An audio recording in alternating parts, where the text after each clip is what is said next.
Hello everyone, electrical exam में आपका स्वागत है। आज हम एसएससी जेई, डीआरडीओ जेई और यूपीपीसीएल जेई जो 2022 में एग्ज़ाम या फिर 2023 में एग्ज़ाम होने वाले हैं उसका हम सेशन लेने वाले हैं, जो आज का पार्ट 2 रहेगा। आज का हम फर्स्ट क्वेश्चन देखते हैं। ये हमारा जो है आरएल सीरीज सर्किट से क्वेश्चन है। देखिए, ये एक दिया हुआ है कि for a series R L circuit where L is equal to 2 henry, R is equal to 3 ohm, तो टाइम कांस्टेंट निकालना है। तो हम जानते हैं कि एक आर एल सर्किट होता है, एक आर सी सर्किट होता है। तो आर सी सर्किट में हमारा जो है टाइम कांस्टेंट क्या होता है, आर सी होता है, ठीक है।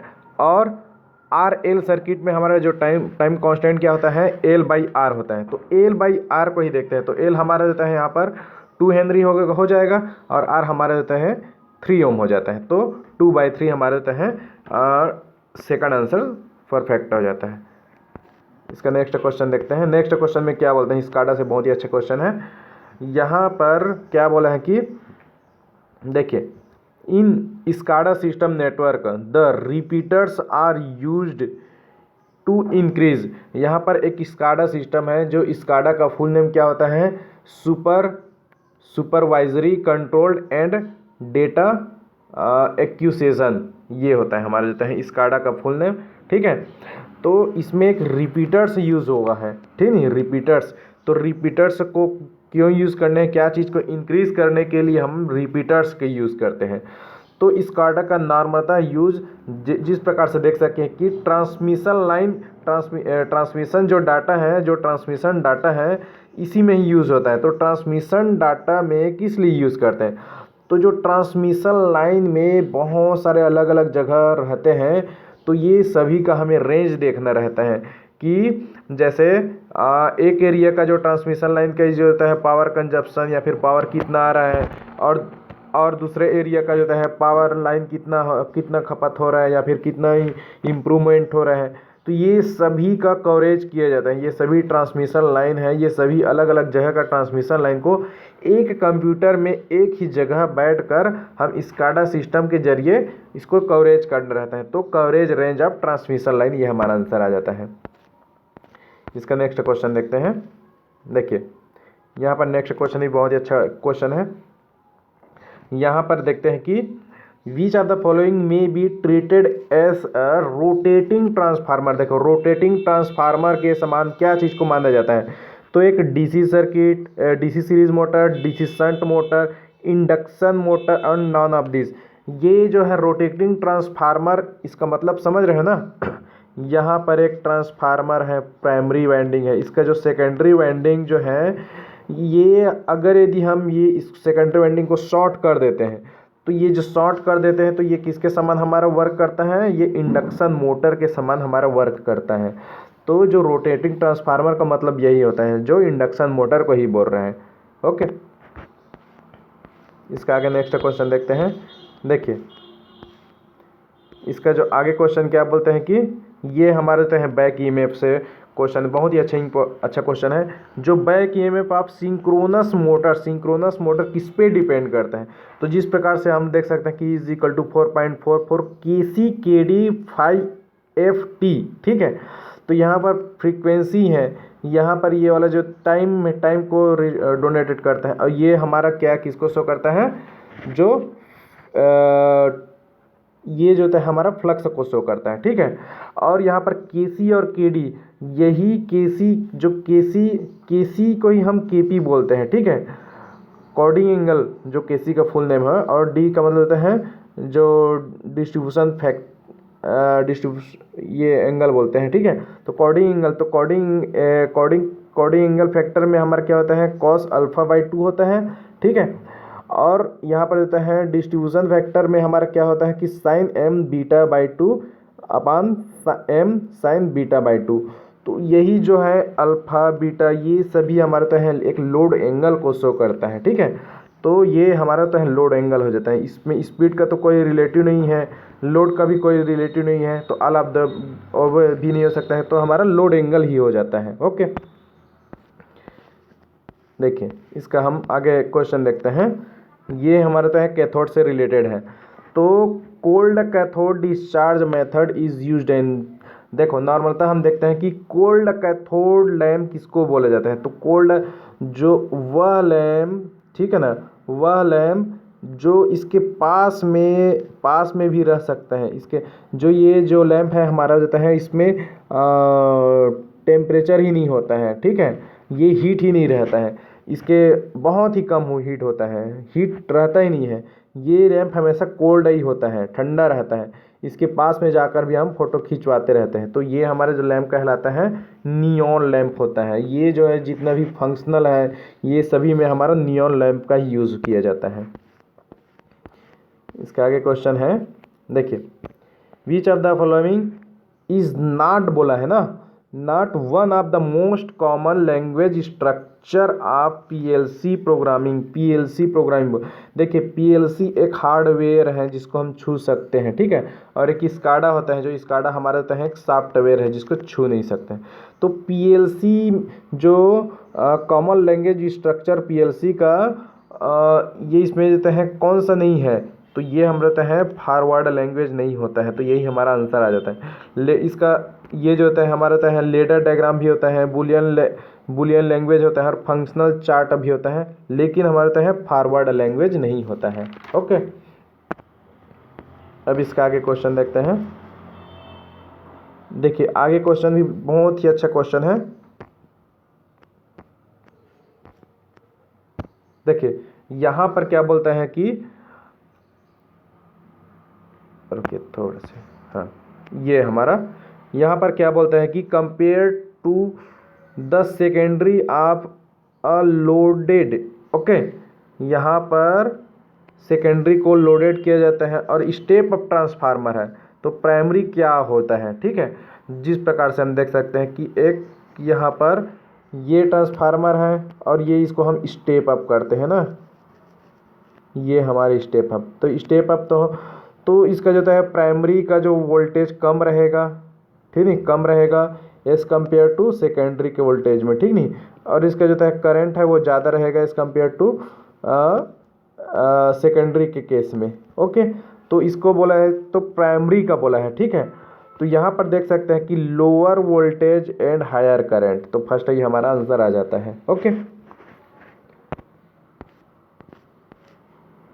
देखिए ये भी अच्छा क्वेश्चन है, इसको भी हम देख सकते हैं।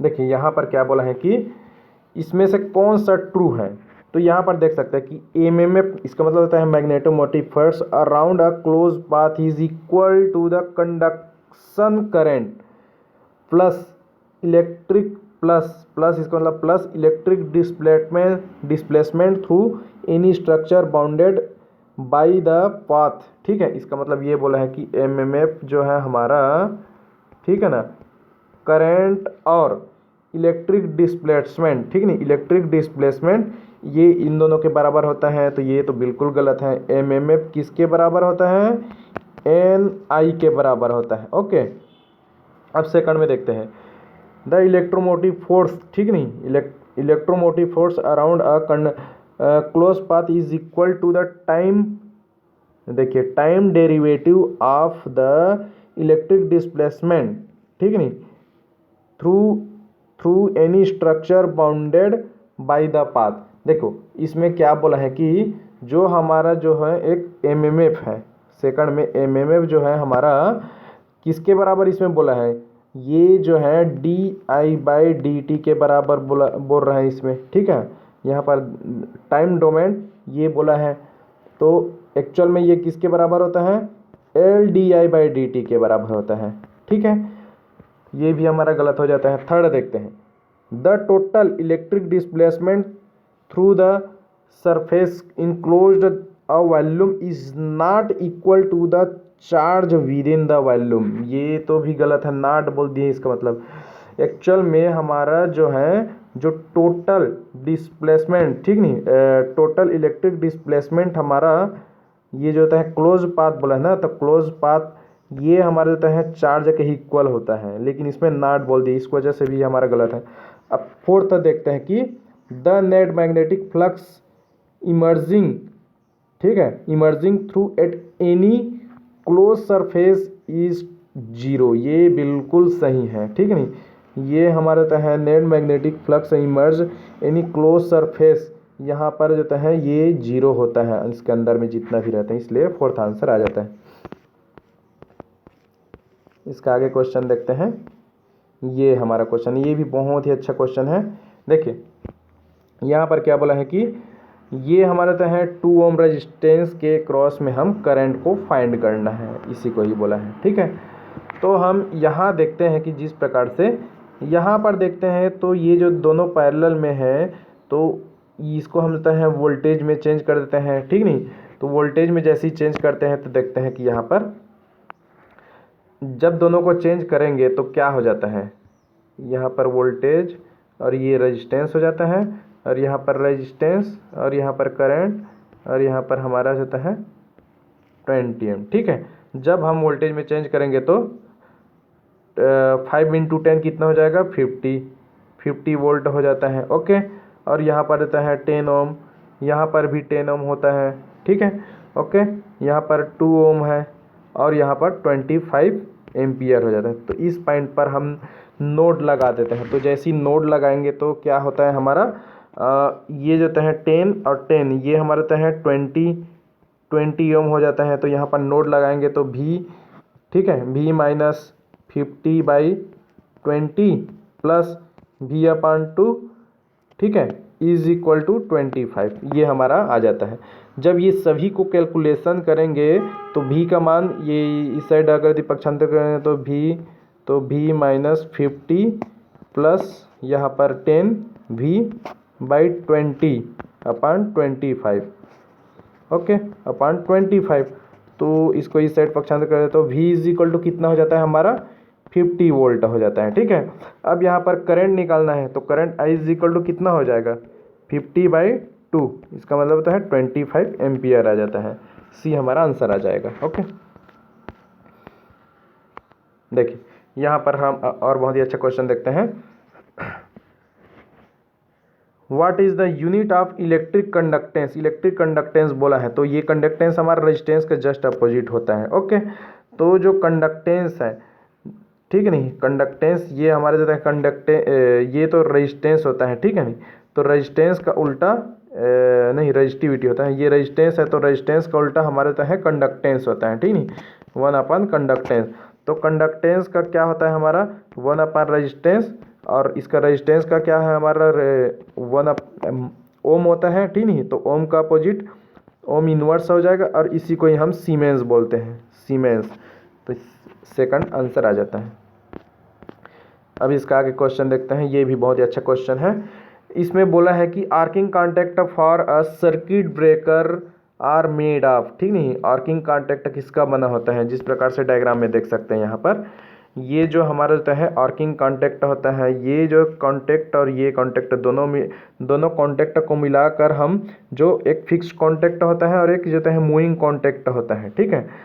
ये जो दोनों कॉन्टैक्ट हमारा किसका बना होता है, ये जो आसानी से मेल्ट ना हो, ठीक है, आसानी से टूट ना जाए, ठीक है, ओके। तो ये हमारा किसका बना रहता है, देख सकते हैं इसमें हम सब में स्टेनलेस स्टील इसका तो नहीं हो सकता है, ठीक है नहीं, हार्ड तो टूट ही जाएगा आसानी से, ठीक है। पोर्सलिन तो फिर ये तो पोर्सलिन इंसुलेटिंग मटेरियल है। तो कॉपर टंगस्टन एलॉय का बनाया जाता है, जो ये कभी जो हाई से हाई टेम्परेचर को भी सह जाए, जो जिसका टेम्परेचर बहुत ही ज़्यादा हाई होने के बाद भी ये न टूटे, ओके। देखिए यहाँ पर भी बहुत ही अच्छा क्वेश्चन है, टंगस्टन गैल्वेनोमीटर। तो टंगस्टन गैल्वेनोमीटर ये हमारा क्या होता है, इंटीग्रेटिंग इंस्ट्रूमेंट, ये गलत है, इंडिकेटिंग इंस्ट्रूमेंट ये भी गलत है, एब्सोल्यूट इंस्ट्रूमेंट ये सही है, और सेकेंडरी इंस्ट्रूमेंट ये भी गलत है। देखिए टेंजेंट गैल्वेनोमीटर, तो टेंजेंट गैल्वेनोमीटर इसका मतलब आप क्या समझ रहे हैं, ये हमारे तो है एब्सोल्यूट इंस्ट्रूमेंट होता है। ये एब्सोल्यूट इंस्ट्रूमेंट ऐसा इंस्ट्रूमेंट जिससे आप जो होता है बनाते हैं वो सेकेंडरी इंस्ट्रूमेंट जो अपने आप में एक जो होता है नेचुरल होता है, ठीक है, नेचुरल फिनोमिना पे वर्क करता है, ठीक है। जिस प्रकार से एक एब्सोल्यूट होता है जो ये अपने आप में ही फिक्स होता है, अपने आप में ही अपने आप में ही ये गॉडेड होता है, ये बोल सकते हैं। ओके, ये भी बहुत ही अच्छा क्वेश्चन है। यहाँ पर देख सकते हैं कि इन हाउस वायरिंग में ब्लैक और ग्रीन वायर किसको इंडिकेटेड करता है। तो हाउस वायरिंग में जो ब्लैक वायर है, ठीक है, ब्लैक वायर हमेशा और हमेशा न्यूट्रल को शो करता है, ठीक नहीं, और ग्रीन वायर हमेशा अर्थ को शो करता है। तो यहाँ पर देख सकते हैं कि neutral and earth respectively, fourth answer. ये यहाँ पर ये क्वेश्चन है, क्या बोला है कि इसमें से कौन सा ट्रू है जो पीएलसी और स्काडा के लिए होता है, ठीक नहीं। तो पीएलसी हम पहले भी बता चुके हैं। तो पीएलसी हमारा देता है हार्डवेयर कहलाता है जिसको छू सकते हैं, और स्काडा हमारा देता है सॉफ्टवेयर कहलाता है जिसको हम छू नहीं सकते हैं। तो पीएलसी एक हार्डवेयर है और स्काडा एक सॉफ्टवेयर होता है। ओके,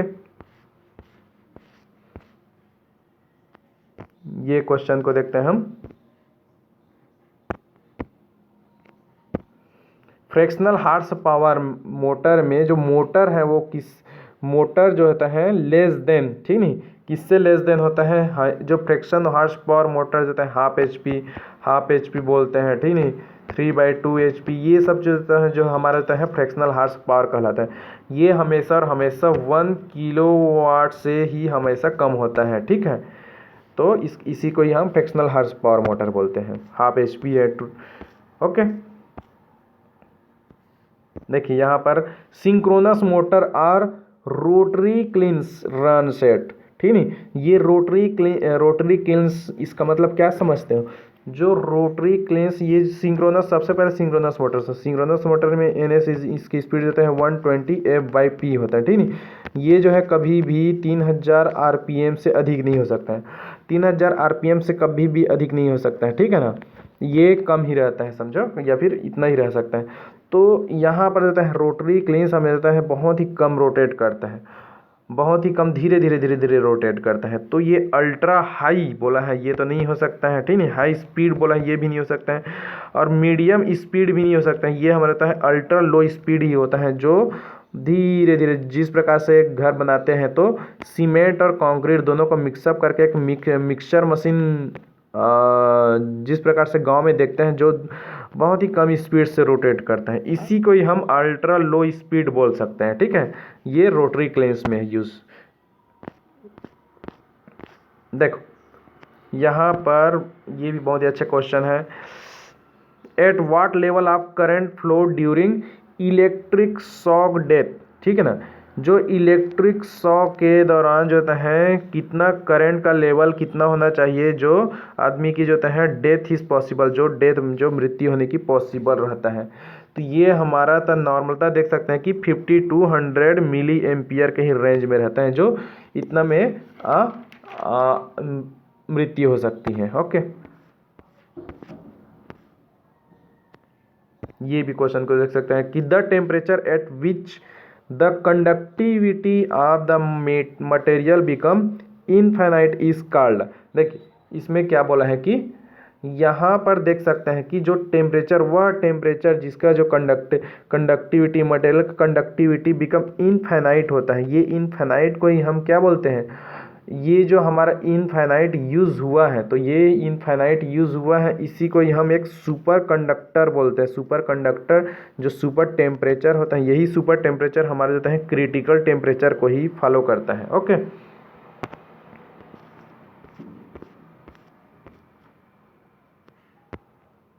ये हमारा देता है lead acid battery. Lead acid battery का जो इलेक्ट्रोलाइट है वो किसके फॉर्म में ऐड होता है, ठीक नहीं।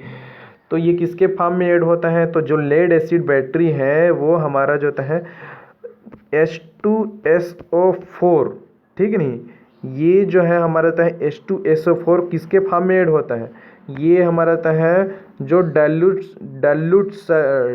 डाइल्यूट सल्फ्यूरिक एसिड के रूप में हमारा फॉर्म होता है, जो हमारा रहता है H2O हाइड्रोजन के साथ ऐड होता है, जो सल्फ्यूरिक एसिड टू वाटर, इसी को ही हम सल्फ्यूरिक एसिड बोला जाता है, हाइड्रोजन सल्फाइड को। ओके, इसमें एक देख भी सकते हैं, यहाँ पर बहुत ही अच्छा है।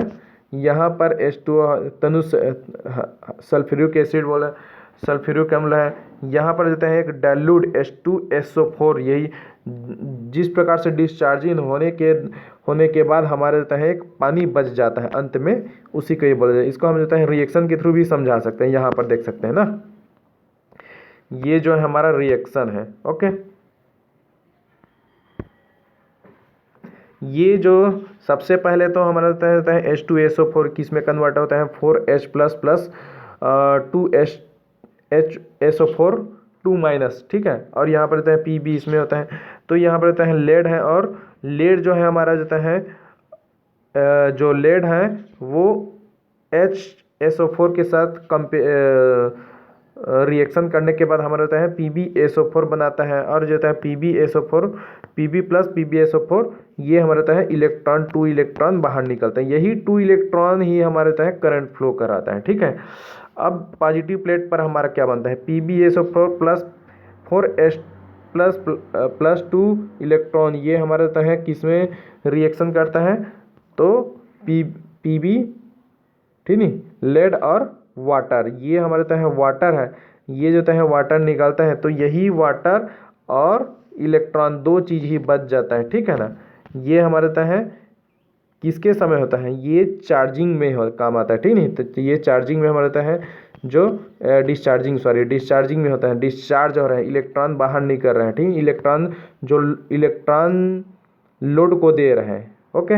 और ये हमारा रहता है पानी बच जाता है। तो यही जो पानी बचता है इसी को हम जो होता है डाइल्यूट सल्फ्यूरिक एसिड बोला जाता है, ओके। ये भी बहुत ही अच्छा क्वेश्चन है। देखिए यहाँ पर जिस प्रकार से देख सकते हैं, ओके।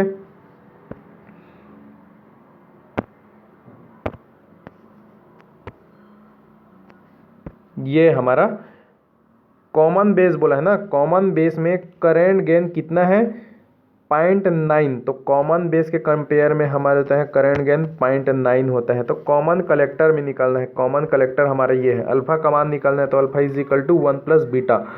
तो 1 प्लस बीटा निकालने के लिए तो सबसे पहले बीटा कमान को फाइंड करना पड़ेगा, ओके। तो बीटा कमान फाइंड करने के लिए हम यहाँ से कर सकते हैं। तो अल्फा कमान क्या है 0.9, 1 प्लस 0.9, यहाँ से हमारा आ जाता है 9, ओके।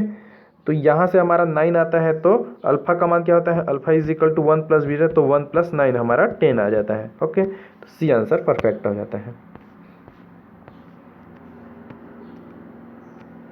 ये हमारा जो है अगला क्वेश्चन है। ये जो क्वेश्चन में क्या बोलता है कि 3 point starter is use to reduce, किसको रिड्यूस करने के लिए यूज, हमारा जो है स्टार्टर ही क्यों यूज़ किया जाए। स्टार्टर जो है ना करंट को लिमिट करने का काम करता है, करंट को जो स्टार्टिंग करंट है उसको लिमिट करता है, ठीक है। तो यहाँ पर करंट कहाँ पर दिख रहा है, ये करंट दिख रहा है, तो आर्मेचर करंट को ही लिमिट करने का काम आता है, ओके। ये जो है आज का जो होता है लास्ट क्वेश्चन देखते हैं, ओके। देखिए यहाँ पर देख सकते हैं कि purest voltage regulation exist in case of which of the following generator, ठीक नहीं, कौन से जनरेटर में जाता है बेकार वोल्टेज रेगुलेशन होता है। ये हमारा होता है सीरीज जनरेटर में होता है। ये बहुत ही एग्जाम में आता रहता है, ओके। सो इस प्रकार से हमारा होता है कंप्लीट सॉल्यूशन हो जाता है। So thank you and watching this video and subscribe video, okay, thank you.